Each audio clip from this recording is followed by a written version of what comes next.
So good morning, everybody. So do you hear me well? Okay, so I'm going to present you the result of the PILS program. So it is a large spectral survey of solar type protostar IRAS 1629 with ALMA. And you can see here the list of people that were involved in this project. So the PI of this project was Jes Jorgensen from the Nisbon Institute. And there are a lot of other people also involved in this study, and I will present some of their results. Okay, so before I present the result of this program, I would like to give you some context and explain you why we decided to carry out such a survey. So here you can see the different stages of the star formation process. So it starts with the formation of a cold and dense core. And with the gravitational collapse, there is the formation of a protostar. And the first stage is called the class 0 stage. And at that time, the protostar is deeply embedded in a thick envelope of dust and gas. And with time, this envelope dissipates. So you have the class 1 stage. So at the class 2 stage, there is mainly the disk. And then you have a debris disk and the formation of a planetary system.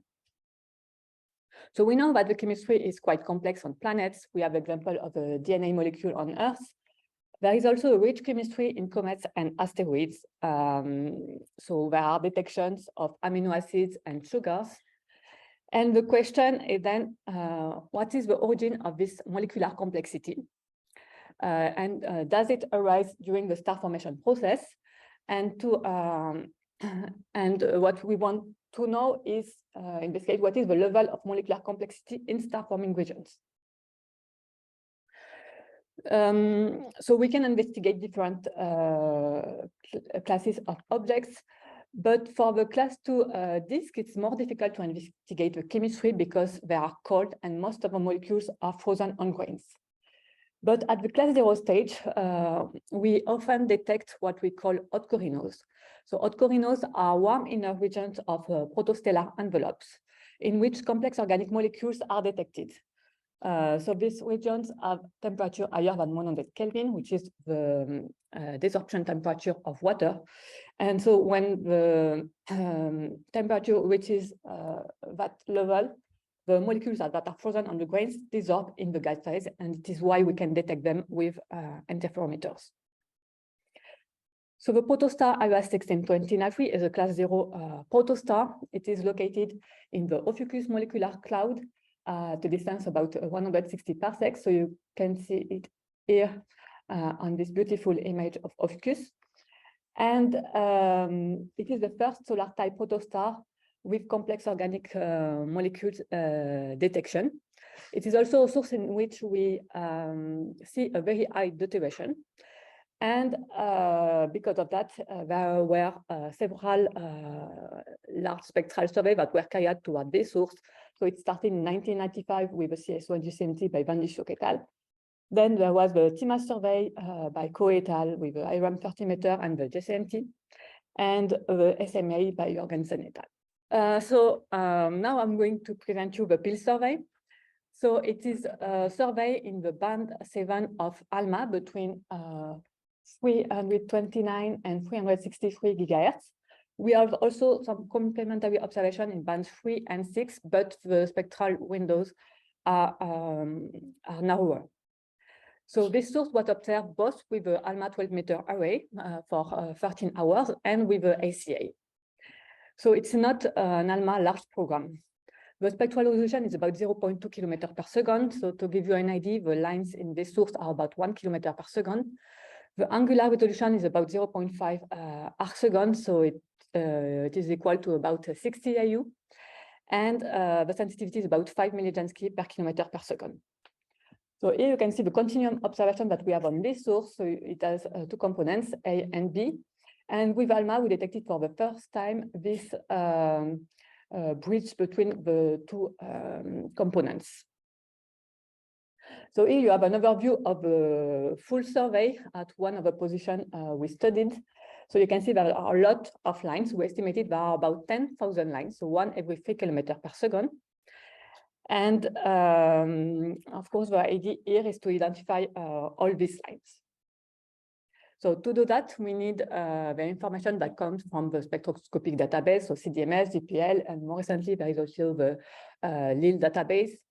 And with this database, we have information such as frequency, relative intensities, and with that, we can run some radiative transfer models to identify the lines, determine the abundances, the excitation temperatures. We can also study the kinematics.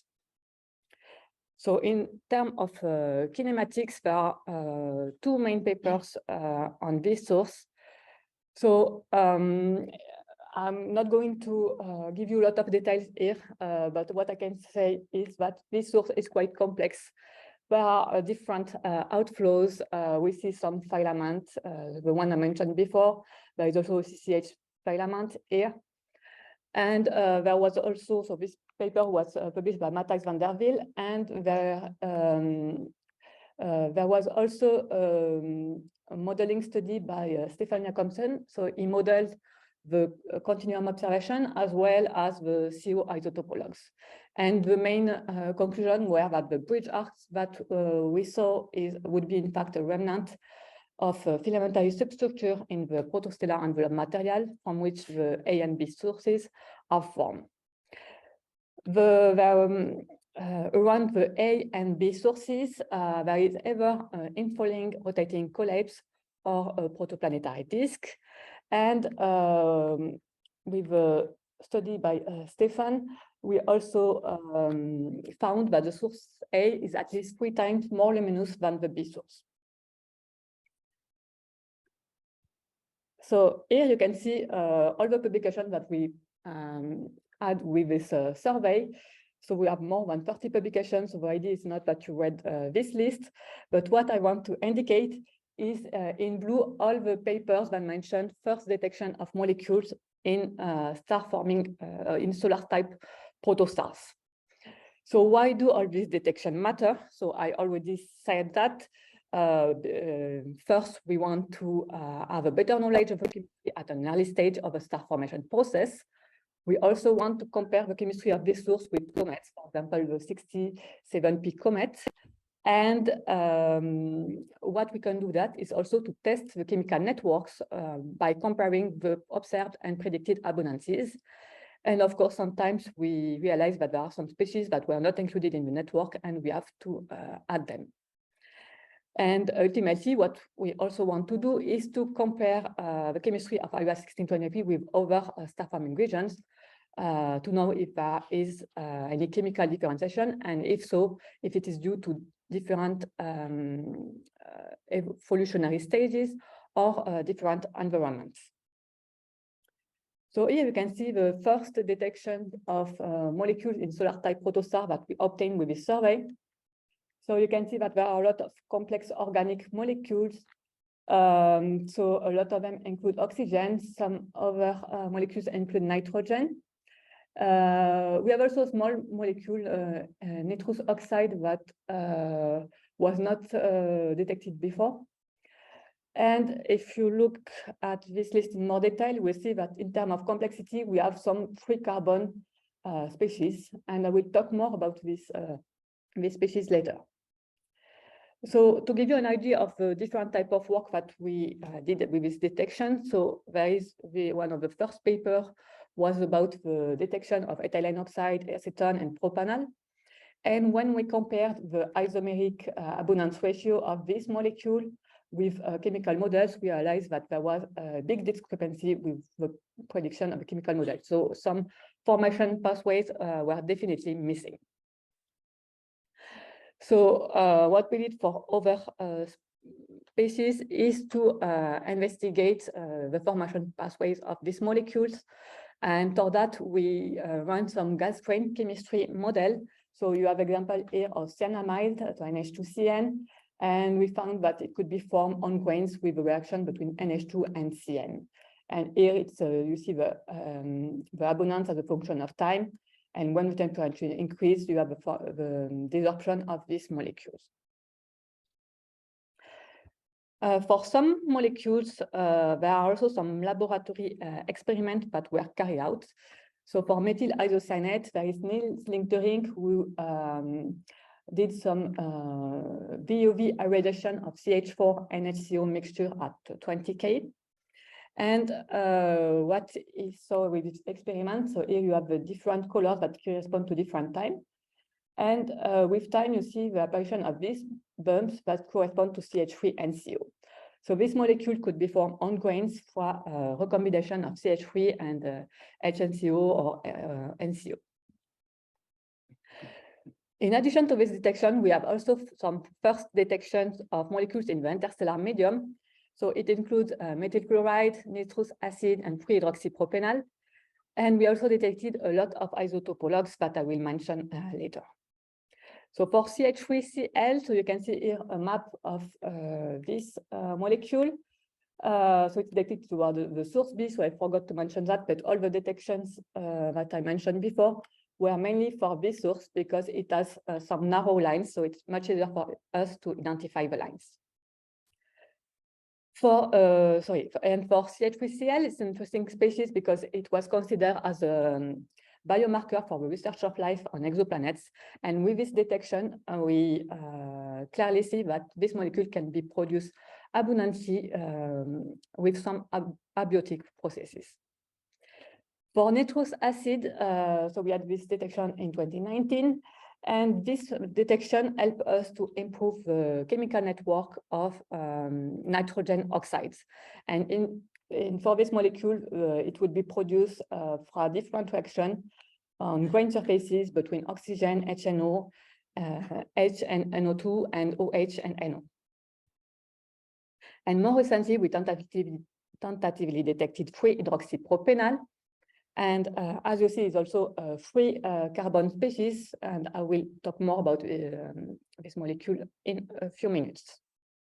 So with all this detection of free carbon species, what we wanted to do is to have a better chemical network, and the idea to have a network that includes all the species up to 3 carbon atoms. And this work is mainly carried out by Jean-Christophe Loison from the ISM. And it started with the detection of propylene and propanol by Sébastien Manigan. So this here you have the maps of these detections. And in this table, you can see that we derived some column densities and excitation temperature for these molecules. We have some upper limits for over 3 carbon species, and there are also some values that were previously published in Luc et al. 2017. So with the chemical code Nautilus, we calculate the evolution of the chemistry for evolution of chemistry with some for the physical modeling. We use there are 2 phases. There is first a prestellar phase, which is followed by the 1D hydrodynamical collapse. And what we did in this study is to test different formation pathways. So we tried successive hydrogenation of C3 and C3O, and also radical addition on grain surfaces. And the idea was to test different routes to know what are the ones that can explain the observations. We also vary other parameters, such as the duration of the prestellar phase. I'm not going to enter into details here, but we tested different things with this in this study. So in blue here, you can see the observed abundances. And here you have different symbols that correspond to different models with different assumptions. So you can see that it's a relatively good agreement between the observation and the predictions. For some species, we see that it's slightly overestimated, for others slightly underestimated. So we did that as well for the 2 carbon species. And the main conclusions are there is an impact of the duration of the prestellar phase on the abundances of saturated versus unsaturated complex organic molecules. In other words, if the prestellar phase is longer, you will get more saturated complex organic molecules because there will be more time to hydrogenate the molecules. For propanol and propanol, we found that they are formed for both the successive hydrogenation reaction on ice surfaces of C3O, with the formation of C3O in the gas phase. There are also some radical association of HCO and C2H3 and C2H5 to form these molecules on ice surfaces. And we could constrain the rate of a gas phase reaction C3 plus O that leads to C2 plus CO. So C3, so this route is in fact a destruction route of C3. And we need to have a high rate, otherwise we produce too much C3 species, C3 carbon, free carbon species, sorry. And it's possible, as I think there are some small discrepancies between the observation model. Maybe there are some other missing consumption pathway for C3. Just after the publication of this study, in fact, we realized that there is another molecule detected in this source. This is the free hydroxypropanol. It is a biomarker that is used to measure the level of oxidative stress in living organisms. So it is used in medicine in particular.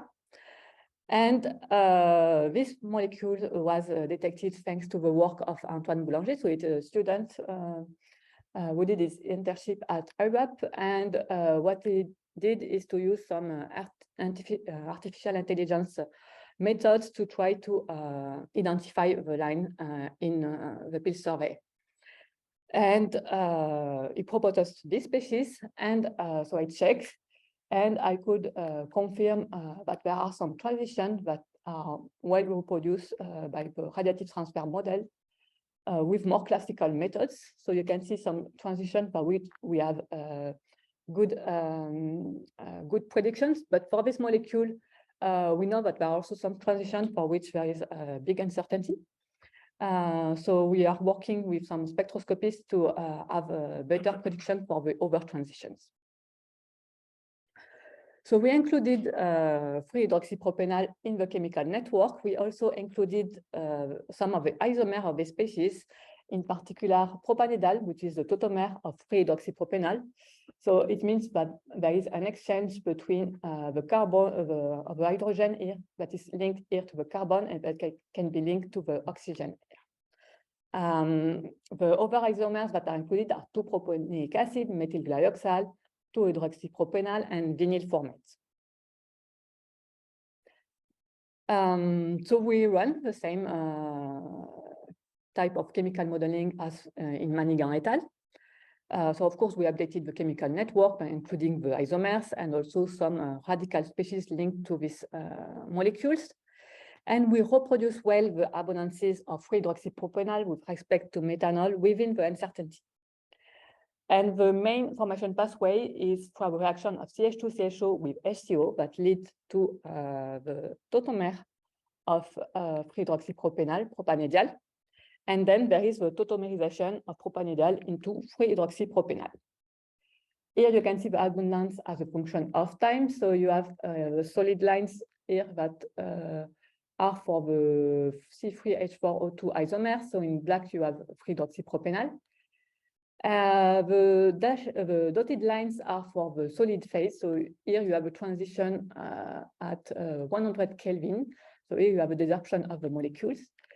And these dashed lines are for the precursors on the grain. So you see that their abundances decrease because they are consumed to form more complex species.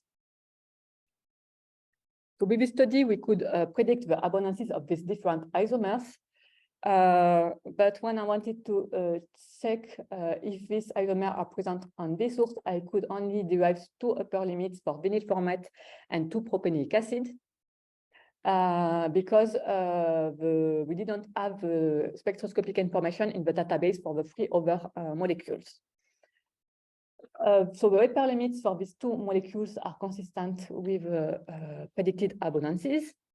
But what we see for this 3 other isomer is that they should have, according to the model, high abundances. So it's important for us to work with spectroscopists to be able to search for the species and to test the chemical network. So after the publication of this paper, there is Lucy Kolesnikova and Jan Koki who contacted us because they had measured this molecule in the laboratory. And we could derive an upper limit that is consistent with predicted abundances within the uncertainties. So we detected also a lot of isotopologues in this source. So there are a lot of deuterated species, as you can see here. And there are also some doubly deuterated species detected for the first time in this source. And thanks to all this detection, we can derive the D2H ratio of the molecules in this source. And what we found is that there are some molecules with relatively low deuteration, about 2–3%, and other molecules with higher deuteration, about 4–8%. And this, we think that it could be due to different formation time scale of this species. And it's something that I could confirm with 3D chemical modeling that I published in 2020. And I indicated in green the species that were formed in the molecular cloud phase in this paper, and in orange the ones that are formed during the collapse phase, so later. And so there is a good agreement that can explain the different D2H ratio. So we also compare the chemistry between the A and B components. So here you can see the abundance for the A source in red and the one for the B source in blue. So there are some differences, but what you should note is that we only analyze a single position and the A source is quite extended. And the reason for which we chose this single position is because it was one with relatively narrow lines. And thanks to that, we can derive some column densities. But it doesn't mean that the chemistry is different between these two sources. In fact, what we realize is that there is different spatial distributions of the molecules toward the A source, and the less abundant species here that you can see here, in fact, would be more compact. And at longer term, we have also this ALMA large program, COMPASS, that was recently accepted. So, so I'm copy of this program, so you can see all the members that are involved in this project. So the data should arrive soon, and the idea is to carry out some large ambient line spectral survey of 11 low-mass protostars at different evolutionary stage and in different environments to understand if there is a differentiation of the chemistry and if it's the case, the reason for these differences.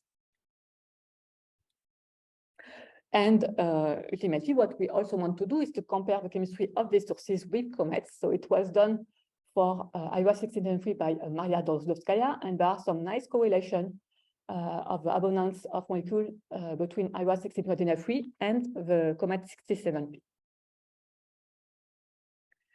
And to finish, I would like to advertise some tools that we are developing at IRAP in the framework of my ERC chemistry.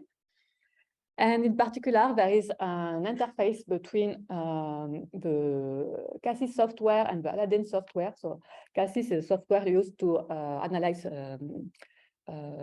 spectra, while the Aladdin software is used to analyze, to visualize data cubes. So now you can directly interact between these two softwares, and it's already available on the Aladdin website. And we are also working on Atomis, which is a web interface in order to search for specific species in the ALMA archive. So there is a poster, so if you want to check or discuss with me, I'm happy to present you this tool in more detail. So to summarize, there is a very rich chemistry in solar type protostars. So thanks to the PILS survey, we could detect a lot of first detection both in solar type protostar and in the interstellar medium. The spectroscopic studies are very important for us to identify all the lines in the survey. And thanks to that, we can improve the chemical models and test them thanks to the high number of detected species. Now we are developing this chemical network that includes molecules with up to 3 carbons. And this chemical models can also help us to determine the most promising species to search for. And of course, there will be more ALMA data coming soon to investigate the chemical differentiation. So thanks you for being here. Thanks for your attention.